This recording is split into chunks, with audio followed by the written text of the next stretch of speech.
Estamos reunidos aquí para celebrar un homenaje a nuestro querido compañero Félix Payo Rosa. Me presento, yo soy Madalena Corrales de Araujo y durante 7 lustros trabajé en el Servicio de Fisiología Respiratoria del Instituto Nacional de Silicosis que fundó y dirigía el doctor Valenciano. Junto conmigo están el doctor Ángel de Vega y nuestro querido Félix Payo.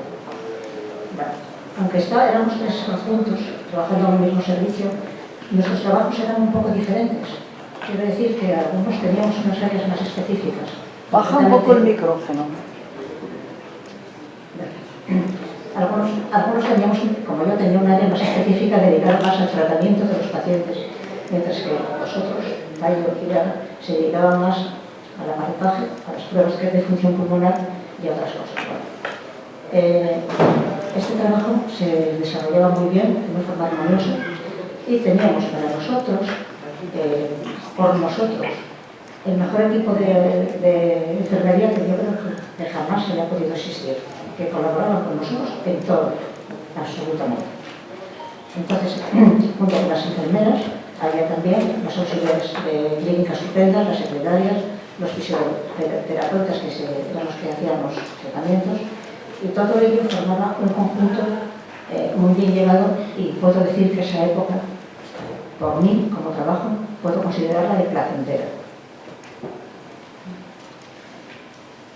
Una vez estos anuncios preliminares, voy a hablar un poco de Félix, desde el punto de vista profesional, pero no de lo que hacía, sino de cómo era.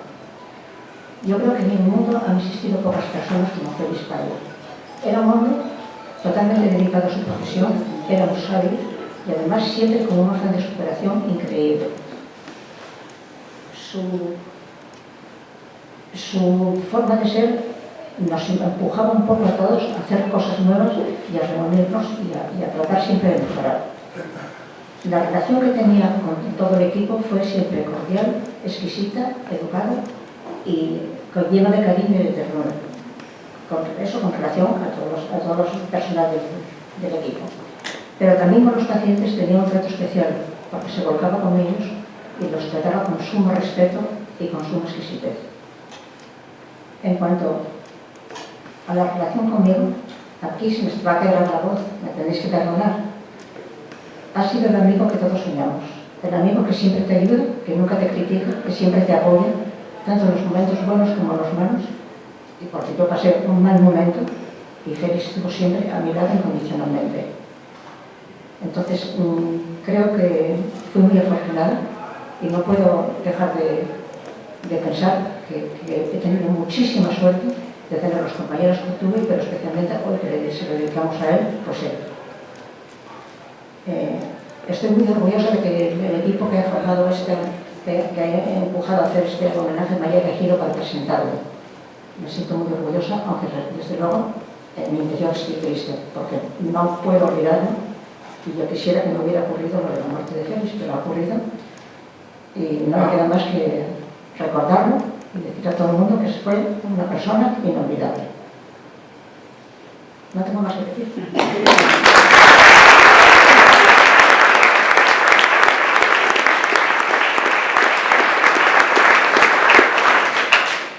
Nuestro otro compañero, Ángel de Vega,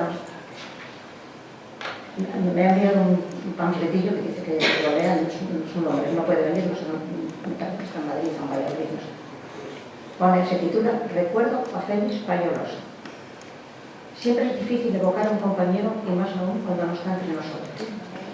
Puedo decir que Payo y yo fuimos compañeros de pupitre en el servicio de fisiología durante más de 30 años. En este dilatado tiempo es imposible relatar todo lo que he convivido con él.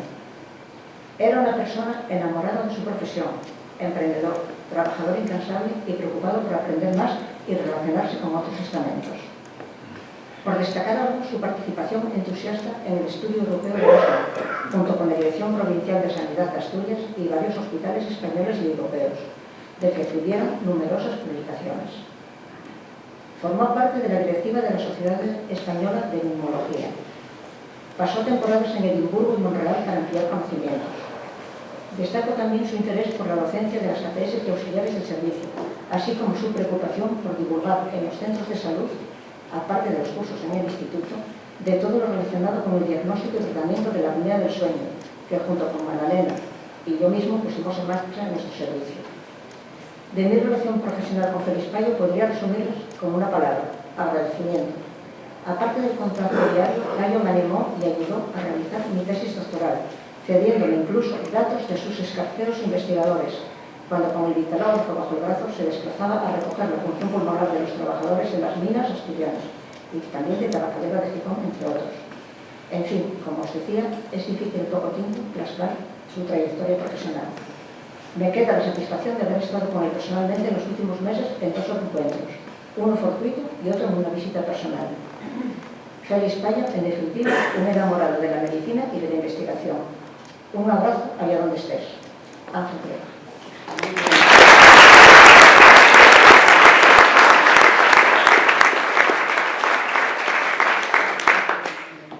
Pues ahora va a tomar la palabra, y yo creo que el que va primero es mucho que se va a hacer.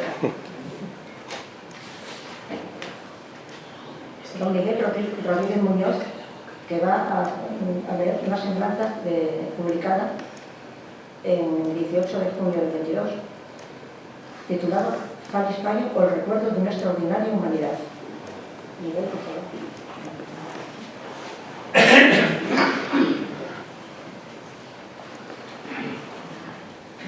Buenas tardes. Es un texto publicado en el periódico Norte. Hemos perdido a Félix Payo, un hombre bueno, un médico vocacional, amante de la investigación científica y un ciudadano comprometido con la sanidad pública. Era una personalidad, un individuo merecedor de reconocimiento social. Compañeros suyos, personas con mucha solvencia para hablar sobre ello, han denotado su calidad profesional, su dedicación al tratamiento de la silicosis, su participación en el sostenimiento de un pionero laboratorio de función pulmonar y en la creación de una unidad sobre la apnea del sueño en el Instituto Nacional de Silicosis. Su afán investigador y el nivel de sus publicaciones en revistas científicas, así como sus llamadas de atención sobre la contaminación atmosférica. Conocí a Félix hace muchos años, en algún momento de la transición política. Él salía de una reunión y yo entraba en otra. Ambos estábamos vinculados a la misma organización antifranquista. Lo recuerdo junto al homólogo Evaristo Lombardero, hablando sobre la silicosis en Amigos de Mieres, llevados seguramente de la mano de Tinín y Quiroga, infatigables portavoces de la Comisión de Pensionistas. Durante muchos años cultivé un trato próximo, amistoso con Félix. Hemos coincidido en charlas, jornadas, tertulias, fiestas y excursiones al campo. No puedo dejar de unir su figura a la de otros grandes profesionales de la medicina, como Carlos Ponte, remando impenitentes en favor de la sanidad pública. Estoy viendo a Félix asediado por las cuitas hipocondríacas de quienes todas las semanas salíamos de caminata, y no puedo dejar de admirar el buen tono y la elocuencia de sus respuestas. Recuerdo con nostalgia a los niños que junto con Orcho, su mujer, y otros amigos compartíamos en el Pinón Florisia al mediodía, cuando las fiestas de San Mateo gozaban de esplendor. Castellano de nacimiento y asturiano de adopción, Félix se caracterizaba por ser muy afable y educado, de trato dulce y ritmo pausado. Era un buen conversador. Tenía una notable capacidad discursiva y se explicaba con claridad y precisión, sobre todo si la práctica versaba sobre asuntos relacionados con sus inquietudes profesionales. Sonriente, se le achinaban los ojos al reír, animoso y positivo, no parecía enfadarse nunca. Era amable, servicial, colaborador y solidario. Pese a su talento y competencias profesionales, siempre fue una persona humilde, jamás presumió de nada. Por encima de todo, Félix era un hombre, en el buen sentido de la palabra, bueno. Hacía el bien porque, kantiano practicante, no ingenuo, entendía que estaba bien hacerlo. Tenía pues todas las cartas para no triunfar, para que la vida, valga el eufemismo, se mostrara cicatera con él. Muchos de sus éxitos profesionales fueron obtenidos contra viento y marea, venciendo muchas resistencias, lo que multiplica su valor.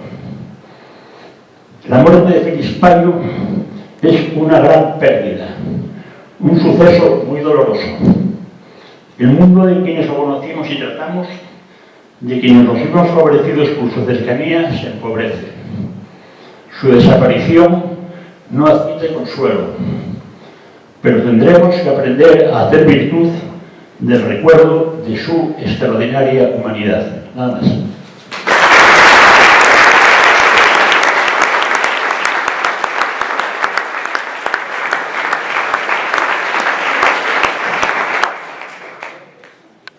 A continuación, María Jesús Fernández González, ATS de nuestro servicio, nos leerá un artículo que escribió ella titulado A nuestro querido doctor Payo, publicado en la Nueva España el 21 de junio de 22.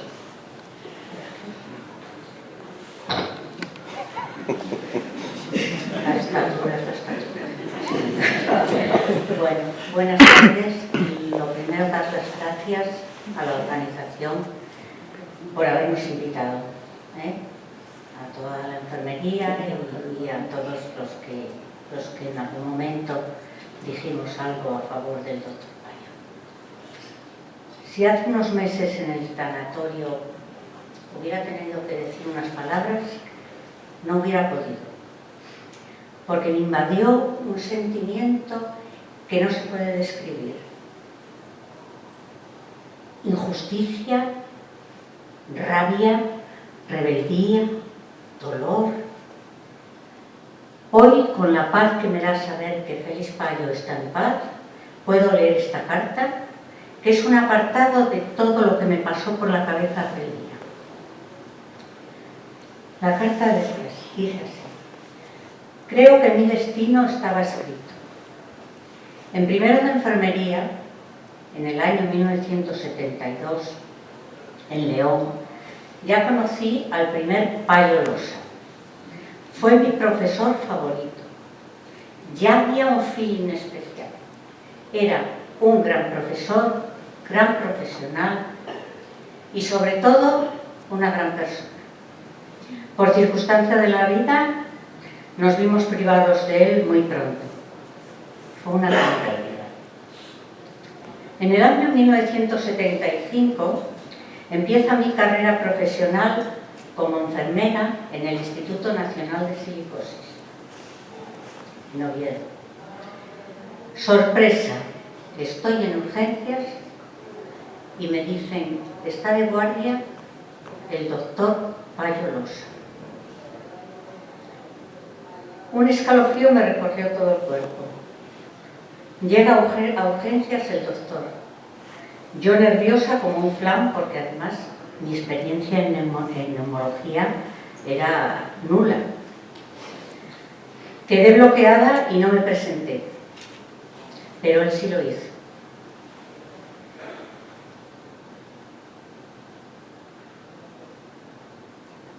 Soy Félix, el doctor Payo.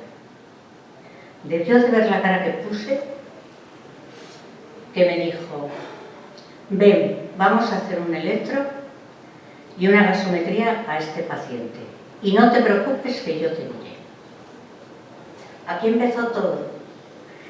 Y este mismo día le conté que había conocido a su hermana en León. Hizo un silencio, como muchas veces hacía. Y continuamos trabajando, sin hacer ningún comentario. Para mí fue como si el Payo que había conocido hubiera vuelto. Me enseñó a leer un poco el electrocardiograma, a pinchar arteria, a saber lo que querían decir aquellos resultados. Y más, y más, y más de aquella fisiología que le apasionaba.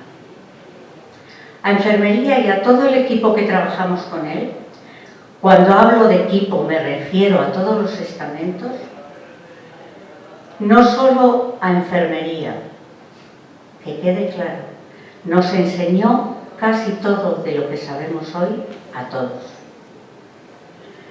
Para mí, personalmente, yo creo que no era buen orador. No era un bla, bla, bla, bla. No. Era un trabajador nato. Una hormiguita que compartía todo su saber y su experiencia. Disfrutamos mucho con el equipo que formamos. Nadie quedó atrás. Pero las 3 enfermeras que hoy firmamos este escrito, vivimos con Payo muchas horas por la tarde, preparando trabajos, viajes a congresos, cursos, nervios para presentar y muchísimas vivencias y anécdotas. Marisa desde 1987, Conchita desde 1990 y yo desde 1975. Demasiados segundos para meterlos en una carta. Oye, Payo, Payo para aquí, Payo para allá, excepto cuando había pacientes o alguna visita. Entonces era doctor Payo. No porque él quisiera ese trato, porque nos salía y nos parecía que era lo más adecuado. A Payo le sobraban las adulaciones, los prefijos de don, señor o doctor. Su esposa, también enfermera, cuando iba al hospital a verle para cualquier asunto, preguntaba por Félix. ¿Está por ahí Félix? Nunca por el doctor Félix Payo. El trato de reverencia no iba con él. Discreto, sus éxitos profesionales siempre eran compartidos. Él fui yo, y para mí, en todos los años de profesión que estuve a su lado, nunca lo he. Buen profesional, mejor persona, no recuerdo ni una queja de sus pacientes. En definitiva, una persona íntegra, que por ser fiel a sus ideas y a sus principios, no disfrutó de otros escalafones y privilegios. Para Payo esto era menos importante. Sus principios estaban muy por encima. A veces cabreado y cabreante, cansino y a veces cansado, pero siempre en silencio, repetitivo y exigente. Siempre empujando. Nos decía: ¿cómo que no tenéis tiempo? ¿Cómo que no se puede? Podéis saber de neumología más que cualquier neumólogo, más que muchos médicos. No hay techo para enfermería y para saber no hay techo. Las diferencias están marcadas en el suelo. No se te olvide. No se me olvida. Así que a trabajar. Mañana quedamos por la tarde. Bueno, ¿quién decía que no? Pues mañana por la tarde, a trabajar. El trabajo de las enfermeras de su equipo y los éxitos de las tres mosqueteras, como nos llamamos, los disfrutaba más que los suyos propios. Sonrisa pícara debajo del bigote y ojos pizpiletos. Estas eran las dos cosas que le delataban. Trabajos de investigación, cuando esto en enfermería era rarísimo. Premios obtenidos, presentaciones en congresos regionales y nacionales, clases de estadística, becas para investigación, publicaciones. Nos enseñó a no guardar nada para nosotros. Lo que sabíamos, poco o mucho, había que transmitirlo y compartirlo. Otra tarea, dar cursos, impartir docencia. Además de orgullo y satisfacción personal, ganamos para comprar un equipo informático. Claro, tuvimos que donarlo al hospital para poder usarlo y tener el mantenimiento. Por entonces nadie tenía uno igual y era impensable que las enfermeras de fisiología lo tuvieran. Ese equipo tenía impresora en color, bella, fotocopiadora, escáner. Bueno, pues todo esto y mucho más, y todo más, se lo debemos a Félix Payo. Payo, nos dejas un vacío enorme y una estela imborrable. Un fuerte abrazo allá donde estés. Que sepas que hemos conocido en tu despedida a tu otro hermano y te diremos que los genes no mienten. Ríete, te estamos viendo sonreír. Gracias por dejarnos compartir un trocito de tu vida. Nunca te olvidaremos. Marisa, Conchita y una servidora, María Jesús. Muchas gracias.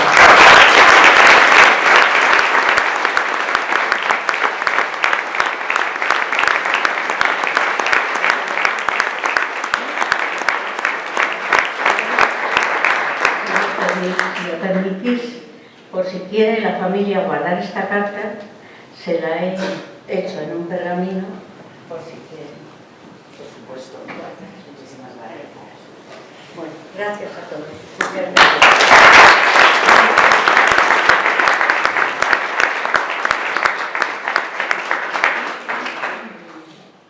A continuación, el doctor Evaristo Lombardero nos leerá otra semblanza titulada Félix Payo, fiel defensor de la sanidad pública, publicada en la Nueva España el 18 de junio del 22. Buenas tardes.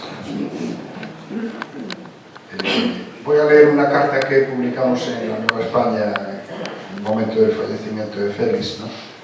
Y solamente antes hacer un breve comentario sobre mi experiencia personal y mis relaciones con él. Yo llegué al Instituto de Silicosis en enero de 1973, si mal no recuerdo, y Félix, no sé exactamente, estuvimos preguntando, no sé exactamente cuándo fue, Norcho, en el 74, a finales o así, ¿no? A principios. Del 74. Sí. Entonces, bueno, desde el primer momento, pues, tuvimos eso, pues, una relación muy personal, muy estrecha y profesional, magnífica, ¿no? Y esa relación se mantuvo pues hasta unos meses antes de su fallecimiento, que fue la última vez que lo vi en mi casa, por cierto, que vinieron él y Carlos un día a comer en mi casa, Carlos Pons. Bueno, lógicamente de tantos años pues hay pues, infinidad de vivencias, infinidad de historias. No me voy a poner a repetir lo que ya se dijo y la mayor parte de los que estamos aquí ya lo conocimos. Félix fue un personaje, desde luego, de una calidad humana, profesional y en todos los sentidos fuera de lo normal, ¿no? Una seriedad, un rigor científico, en fin, en todo, una persona verdaderamente admirable. Una cosa que sí yo quiero comentar es que los pocos trabajos que yo hice de investigación a lo largo de los años, que cambié 13 veces de puesto de trabajo, pues siempre consulté todo con Félix y siempre me asesoró en todo lo que hice, ¿no? Prácticamente en casi todas las cosas que inicié o que terminé, pues fueron en gran parte gracias al asesoramiento y a la colaboración siempre desinteresada y siempre generosísima, tanto en forma de consejos científicos, ¿no?, y profesionales, como de dedicación de tiempo, ¿no? De todas esas cosas solamente quiero dedicar una, porque revela muchas cosas de quién era Félix Payo. En el año 80, un grupo de personas, yo estaba en La Espina, médico de asistencia de APD, médico general, y un grupo de compañeros y compañeras hicimos un trabajo que se llamaba de riesgo cardiovascular. Lo que hicimos fue, pues, identificar a la población de 25 a 55 años y someterlos a una serie de procedimientos, ¿no? Pues, los datos de historia clínica, en fin, no me voy a extender.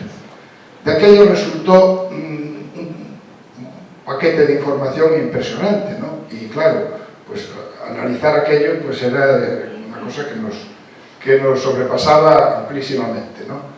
En aquel grupo pues estaba Arturo Cortina, estaba Estrella García Muñiz, a la que conocisteis muchos de los que estáis aquí, y nos sobrepasaba amplísimamente. Entonces, pues yo se lo llevé a Félix, ¿no? Y dije, bueno, ¿qué hacemos con esto? Dice, aquí tienes una cantidad de información impresionante, eran 525 personas, y de cada persona había 12 ítems, ¿no? O sea, 12 datos, ¿no? Entonces él cogió aquello y tal, estuvo dándole cuentas, y entonces dijo, bueno, pues escogió 7 de las variables que habíamos estudiado, y dijo, de esto vamos a hacer un estudio, un análisis multivariante. Y bueno, yo ya sabía lo que era eso, porque lo leía, pero no porque tuviese ninguna capacidad ni ningún conocimiento para realizarlo, ¿no? Entonces Félix hizo un programa de análisis multivariante que se lo fabricó él. Tuvo varias reuniones y discusiones con los ingenieros del equipo técnico que hacían ese tipo de trabajos, pero es que no había paquetes informáticos en España ni en el mundo comercializados para hacer análisis multivariantes. Estos días lo estuve revisando y me encontré con que el SPSS, que es el que más se conoció, el que más se usó, se comercializó por primera vez para ordenadores pequeños, es decir, en 1984 en Estados Unidos. En 1980, en 1981, Félix Payo ya fabricaba, ya construía programas informáticos para análisis multivariantes, 4 años antes de que en Estados Unidos se publicase el primer paquete que después fue accesible para ordenadores pequeños. Con eso os doy un pequeño mensaje de la capacidad de análisis y de trabajo y de creatividad que él tenía ya en ese momento, 4 años antes de que en el mundo se estuviesen empezando a utilizar el SPSS. Ya lo tenía inventado Félix, inventado no, construido Félix Payo en Oviedo. Bueno, paso a leer entonces esta carta. Siempre me quedará la imagen de Félix Payo en su despacho del Instituto Nacional de Silicosis, ante una mesa abarrotada de libros, gráficos y apuntes a cualquier hora del día o de la noche. Seguramente Félix estaba construyendo un modelo multivariante para un estudio sobre asma bronquial o de la función pulmonar, o en lo que era un verdadero experto, o quizá para colaborar con un grupo de otro hospital o de un equipo de atención primaria. Concentrado en su trabajo, Félix siempre estaba abierto a quien pudiera requerir su colaboración, porque la accesibilidad y la generosidad quizás han sido las características más reconocibles de un neumólogo solidario que ha sido tan querido por sus pacientes y compañeros de trabajo. El doctor Payo es el mejor exponente de aquella generación de médicos jóvenes de los años 70 que veían la necesidad de liberarse del franquismo, no solo como una exigencia vital y democrática, sino porque la medicina de entonces también estaba encerrada en los mismos anacronismos burocráticos y culturales que anclaban a toda la sociedad española. De ahí su participación activa en el movimiento de los médicos internos y residentes, en la reforma de los hospitales, en la lucha y movilización de los pensionistas por mejorar las condiciones laborales y los estudios sobre el riesgo y conocimiento de la silicosis, a la que dedicó su tesis doctoral, y fundamentalmente en su compromiso por la sanidad pública que le llevó a ser presidente de la Asociación para la Defensa de la Sanidad Pública de Asturias durante muchos años. Aunque no es habitual que los médicos reflexionen acerca de los conceptos epistemológicos que subyacen a su práctica, Félix Payo, en este caso, ha sido una excepción. Por su exigencia y rigor en la aplicación de la metodología biomédica, que motivó estancias en hospitales de referencia como Edimburgo o Montreal, por sus publicaciones en revistas médicas del máximo nivel o por su participación en múltiples estudios europeos sobre enfermedades respiratorias y muy especialmente en la puesta en marcha en Asturias de la unidad de estudio del síndrome de apnea del sueño, en la que fue un auténtico pionero a nivel nacional. También ha sido una constante muy relevante el esfuerzo de Félix antes y después de su jubilación por acercar el conocimiento científico al conjunto de la ciudadanía. Los medios de comunicación y los movimientos sociales son testigos de sus artículos e intervenciones públicas sobre los riesgos para la salud del cambio climático y la contaminación atmosférica.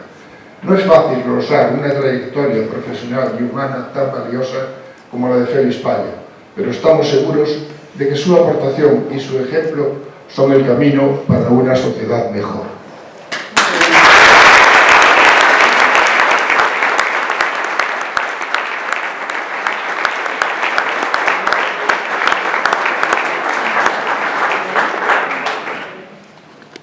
En estos momentos, ley de Payo, Félix, a dedicarnos unas palabras. Vale, muchas gracias, Madalena. Y bueno, ante todo quería agradeceros a la organización, a todos los compañeros que habéis organizado este precioso acto, recuerdo a Félix y también por cederme un espacio.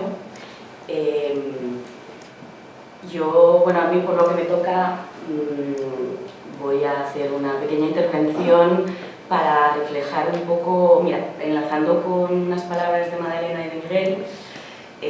Madalena resaltó mi padre era un enamorado de la medicina. Miguel le destacó que fue un apasionado de la fisiología respiratoria, y yo apunto que, voy a ilustrarlo de una manera que es más emotiva y más emocional, pero os lo regalo sobre todo, está dedicado en especial a mi familia, a mis hermanos, a mi madre, a mi tío Germán y a Susan y a quien quiera, además, tener un truco para recordarlo, no solo por la calidad y su profesionalidad, sino también por la humanidad. Y a mí lo que me toca es retratar un poco los cuartos traseros, ¿no? Que no eran menos importantes, sino que venían un poco a sostener todo lo que había luego en el hospital y todo, con ayuda de mi madre, obviamente, que está aquí presente. Entonces, quiero destacar un poco que, desde luego, como yo quiero que se le recuerde a mi padre aquí en este momento, es que Félix, desde luego, fue un rotundo enamorado de la Osa Mayor. Os diréis, pero bueno. Y como no, yo también me reconozco como una empedernida enamorada de la Osa Mayor. Eso es gracias en parte a él, en gran parte a él, como lo fue él. Y entonces, él nos regaló el primer planetario de cartón, ya no los venden, los he buscado para mi sobrina. El primer globo terráqueo y, por supuesto, una brújula que anda pululando por ahí y que yo he actualizado en un anticuario de Cairo. Pero para deciros que son reliquias ya no se encuentran elementos como esos, que sin embargo nos han permitido, hablo en nombre propio, pero creo que también los que lo rodeamos, son artefactos simbólicos que, aunque parezcan del Pleistoceno, nos han permitido orientarnos tanto en el plano físico como en el metafísico, ¿no? Él fue quien nos enseñó a escrutar y a reconocer ese característico perfil de esta constelación en las generosas bóvedas nocturnas de Castilla o sobre la tinta de una noche negra sin luna en el Cantábrico, que aunque hay pocas, las hay. Desde entonces, y cual marinero que busca sus referencias entre las mareas y el viento, no hay noche oscura No hay noche oscura que no la busque en el firmamento. Hacer un barrido del mapa estelar en el corazón de la noche no solo es un placer, es casi secreto, es una necesidad, un mantra, una meditación visual. Fue él quien me recomendó leer la novela homónima, El enamorado de la Osa Mayor, escrita por Sergiusz Piasecki, el polaco, cuando apenas yo había comenzado el instituto. Fue como una llamada en la noche, sin atender a razones. Ya entonces sentí una fuerte atracción, cual fascinada polilla nocturna, por ese rosario estelar de 7 cielos. El relato, vibrante, bien engrasado, con justas dosis de amor, de ternura, sobre todo lo que tiene es el nervio de la aventura. Emulando al escritor polaco de esta novela autobiográfica, me afano en palpar visualmente el arco nocturno y no descanso hasta topar con las 7 rutilantes estrellas. Entonces siento ese efecto narcótico, calmante, y al igual que para su protagonista, la belleza de esa constelación radica en erigirse como un faro en la oscuridad. A partir de ese momento, o digamos de aquel momento en que Félix se fue, entiendo tanto el origen como el propósito de esa fascinación, de esa búsqueda, para la que tan metódicamente y desinteresadamente nos preparó. Y es que definitivamente, Félix, fuiste un rotundo enamorado de la Osa Mayor. Y claro, ahora lo entendemos todo. A partir de tu partida definitiva, ya sabemos dónde encontrarte. Y esto es lo que yo os dedico para, por si acaso se nos olvida cómo recordarlo, es fácil. Las noches estrelladas miraremos al cielo. Muchas gracias.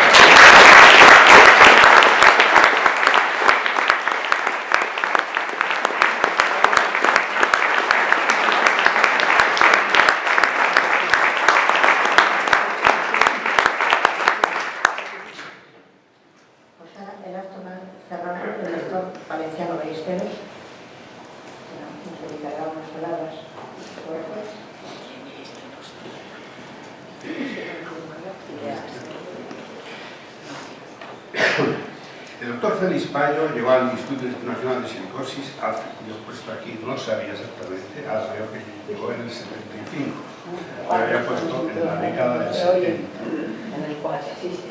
Del 74. Bueno, yo en la década del 70 no pude ver. Es una cuestión. Siendo un médico muy joven, eso sí es cierto. Trabajó un tiempo en el servicio de neumología, pasando después al servicio de fisiología respiratoria, donde permaneció hasta su jubilación. Puede decirse, por tanto, que la mayor parte de sus aproximadamente 30 años de actividad profesional la desarrolló en este servicio. Un periodo tan largo merece de por sí ya un gran respeto.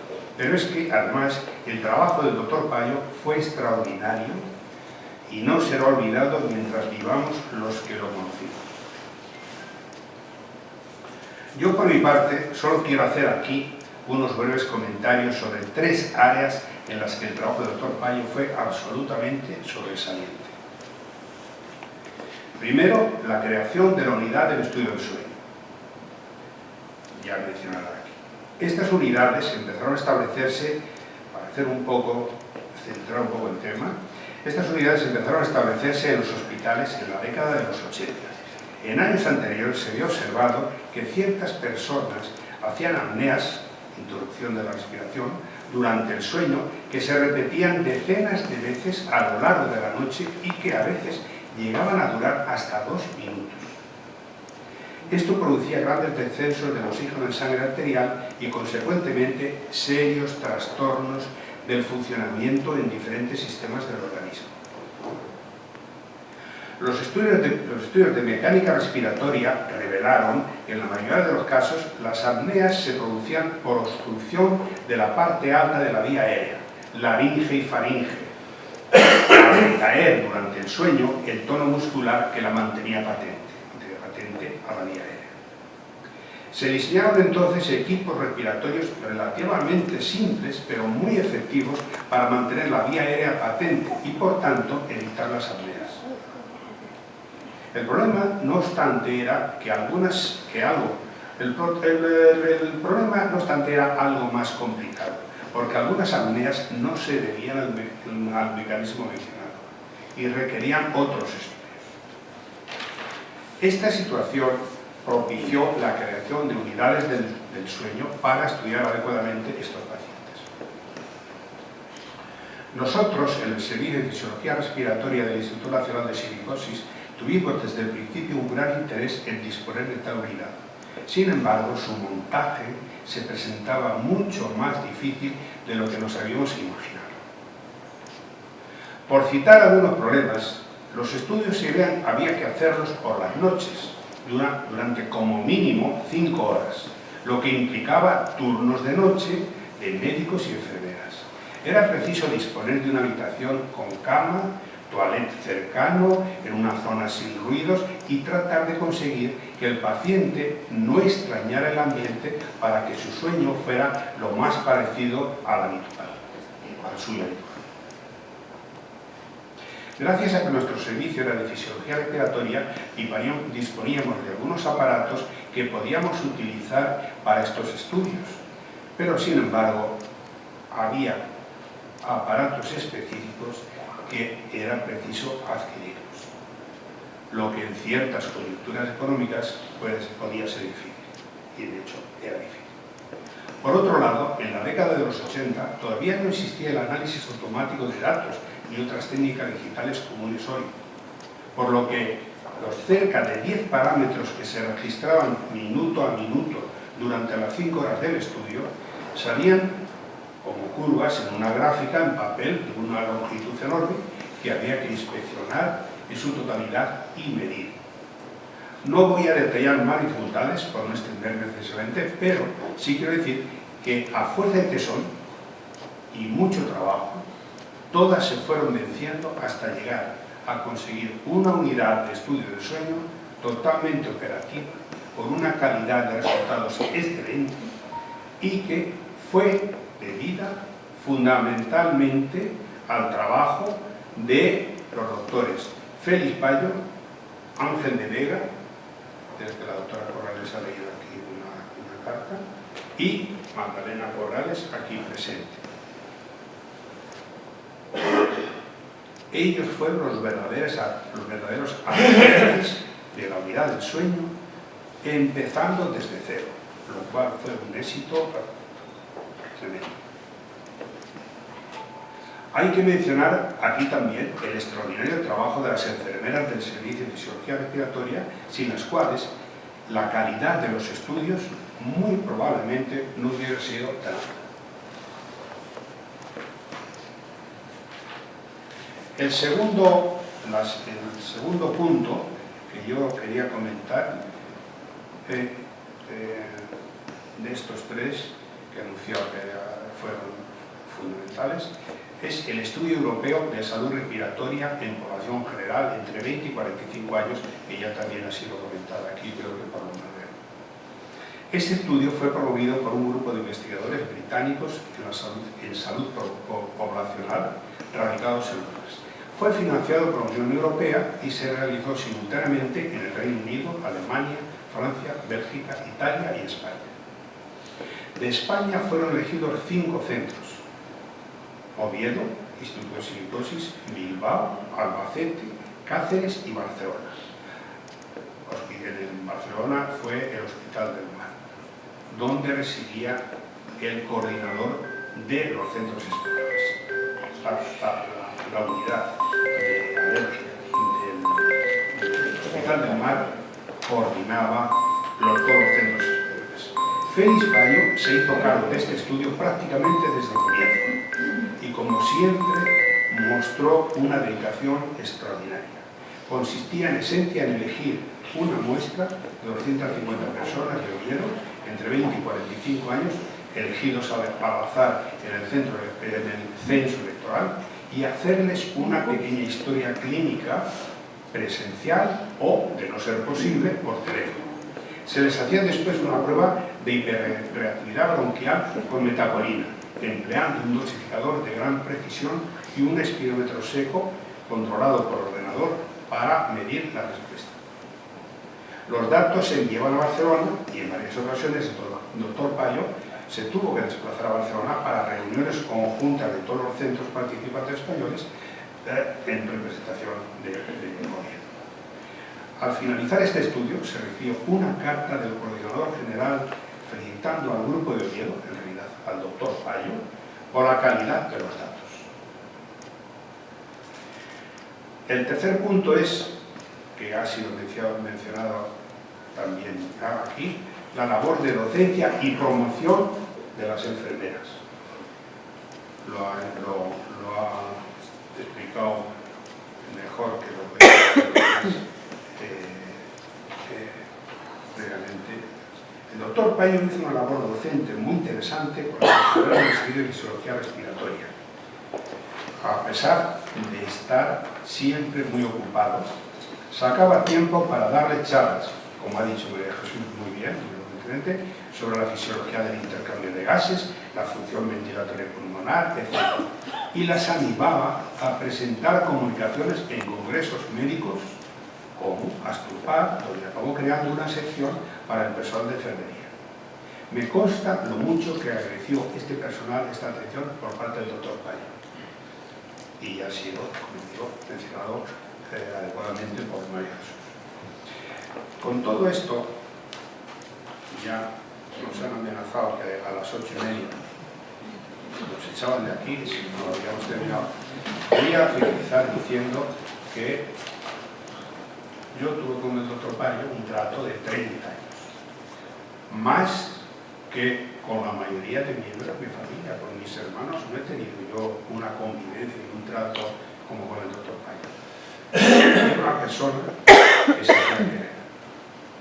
Se hacía querer porque una persona enormemente honesta, trabajadora, leal, y yo ahora lo único que me queda decir es que todavía tengo la ilusión, me parece que cualquier día, como me encontraba al ir a por el pan, al Lodi y todo eso, que algún día me voy a encontrar en alguna esquina por allí del barrio, porque ahora éramos vecinos, me lo voy a encontrar en cualquier momento en la esquina, comentar con él cosas que comentábamos, pero por desgracia la vida es la vida y no será posible. Hace unos días, cuando estaba preparando esta pequeña intervención, me encontré una cita de Hawking, Stephen Hawking, el astrofísico este que falleció hace unos años, el de Lela, famoso, y me recordó a Payo en cierto sentido, en el sentido de que, por no sé qué motivo, o sea, no sé las razones por las que Stephen Hawking decía eso, pero decía que el universo no permite la perfección. Y cuando yo pensaba en Payo, un hombre con esas cualidades que hizo toda la vida, trabajó sobre todo por la gente, las personas, y que tuvo esta final tan digamos, injusto. Entonces tienes que asumir que es que realmente vivimos en un mundo que no es perfecto, y que parece ser que no hay posibilidad de que sea perfecto. Nada más. Bueno.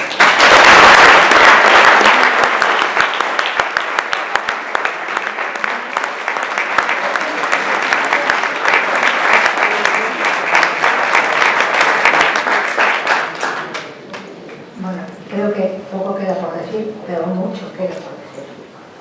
Es imposible decir más de lo que hemos dicho, por el tiempo, la memoria y por muchos otros factores que se juntan. Pero todos sabemos quién era Félix Payo y desde luego lo recordaremos toda la vida. A mí mientras me duren las neuronas, no sé cuánto tiempo será, pero como tengo muchas, pues espero que lo pueda recordar muchísimos años. Muchísimas gracias a todos por haber venido, ha sido muy emocionante y él seguro que donde esté le habría gustado muchísimo saber todo esto que opinamos de él. Muchas gracias.